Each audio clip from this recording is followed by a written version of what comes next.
Bom, meus amigos, eu gostaria de falar um pouco, explanar um pouco a respeito do Novo Testamento, o livro do Novo Testamento. Mateus, Marcos, Lucas e João, como tudo, como isso, por que esses livros se tornaram canônicos?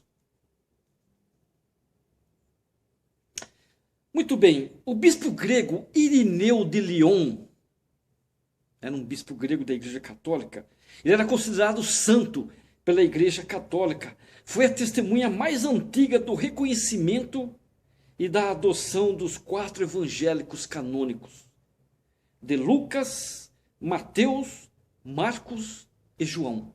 Irineu de Lyon. Como foi essa escolha? Vamos entender como foi que ficou essa escolha. Com a expansão e a força do cristianismo no ano de 325, Constantino, ou então imperador de Roma, como nós já falamos em outro vídeo, precisou apoiar a religião para manter seu império sólido, com o intuito de criar normas dentro da igreja, um meio de controle e unificação da fé cristã. O que ele fez? Ele convocou bispos para decidir quais livros, porque existiam inúmeros livros. Ele convocou esses bispos para decidir quais livros seriam os oficiais do cristianismo, sendo escolhidos. E assim, quais escrituras iriam compor a Bíblia Sagrada? Ele queria saber. Então ele convocou esses bispos de todo o império. A reunião ficou conhecida historicamente como o primeiro concílio de Nicéia. Ao longo do tempo se espalharam pelo menos três diferentes versões sobre a escolha divina dos livros. Vamos ver uma de cada uma. A primeira delas, a primeira versão, afirma que durante a reunião com esses bispos, os evangelhos foram colocados dentro de um altar. Colocados tudo dentro de um altar.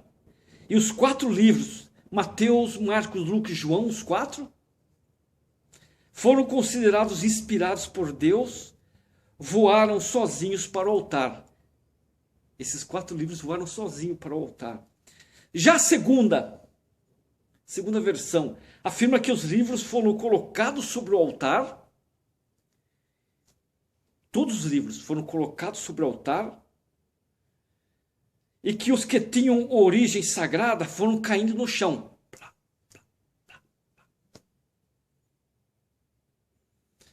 Um a um, até ficar apenas os 4 escolhidos. Caiu todos. Um a um foram caindo.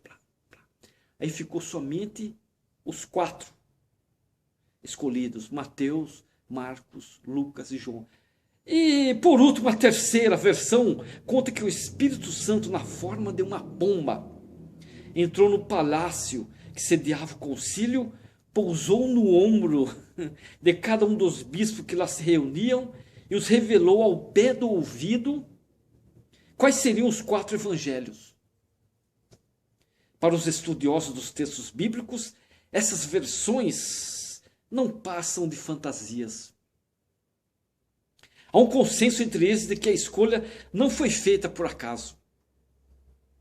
O assunto, por exemplo, sobre a Trindade Sagrada gerou discussão e divisão das partes no concílio. Uns consideravam Jesus inferior a Deus.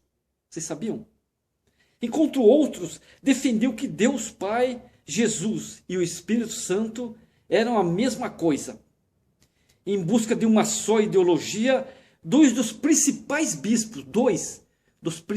bispos defendiam suas teses. Atanásio, o bispo Atanásio, o famoso bispo Atanásio, resguardava a divindade de Jesus. Já o bispo Ário, que vem dos arianos, defendia que Cristo era inferior ao Pai, um ser criado. Ao final, a doutrina da Trindade, reconhecida por bispo Atanásio, foi oficialmente adotada pela Igreja Católica. Vocês sabiam disso? Essa é uma história que a gente fica de boca aberta. O critério utilizado para determinar qual livro entraria e qual era virtuoso o suficiente para estar na obra considerado o livro dos livros, entre aspas, se explica pelos diferentes tipos de cristianismo que cada igreja defende e acredita, além da forma que interpreta. Olha, a Bíblia Católica, por exemplo, a Bíblia Católica reúne 73 livros. Vocês podem pegar uma Bíblia Católica, ela tem 73 livros, sendo 46 no Antigo Testamento e 27 no Novo Testamento.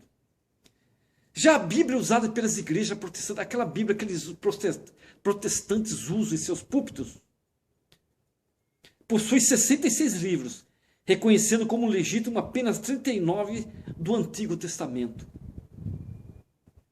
Por sua vez, os ortodoxos, os cristãos ortodoxos, seguem a reunião de 76 livros. Além disso, há diferenças entre fragmentos incluídos e excluídos. Fragmentos incluídos e excluídos por cada uma dessas correntes, dessas religiões, por cada uma delas, bem como a ordem e o nome de alguns livros. As divergências existem claramente em relação ao Antigo Testamento, que são reconhecidos apenas 27 livros. 76 livros, desculpa. E no Novo Testamento são reconhecidos 27 livros. Por todas as autoridades eclesiásticas que reconhecem no Novo Testamento apenas 27 livros. Entre eles, os evangelhos considerados mais importantes. Quais são os evangelhos considerados mais importantes? Mateus, Marcos, Lucas e João. Esses são os evangelhos chamados de canônicos. Eu fiz um pequeno aparato nesse vídeo para vocês entenderem a respeito desses evangelhos. Espero que vocês gostaram.